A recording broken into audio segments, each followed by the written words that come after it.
اعوذ باللہ من الشیطان الرجیم بسم اللہ الرحمن الرحیم۔ السلام علیکم۔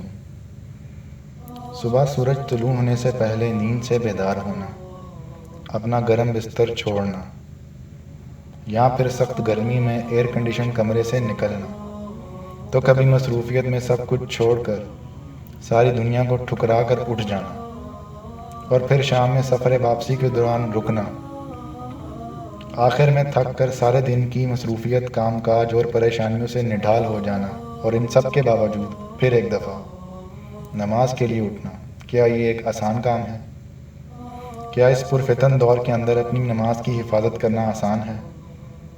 سورہ بقرہ آیت نمبر 45 میں اللہ تعالیٰ فرماتے ہیں، اور رنج و تکلیف میں صبر اور نماز سے مدد لیا کرو، اور بے شک نماز گراں ہے، مگر ان لوگوں پر گراں نہیں جو عجز کرنے والے ہیں، جو یقین کیے ہوئے ہیں کہ وہ اپنے پروردگار سے ملنے والے ہیں اور اسی کی طرف لوٹ کر جانے والے ہیں۔ بے شک نماز ایک سخت مشکل کام ہے، مگر ان فرما بردار بندوں کے لیے مشکل نہیں ہے جو سمجھتے ہیں کہ آخر کار انہیں اپنے رب سے ملنا اور اس کی طرف پلٹ کر جانا ہے۔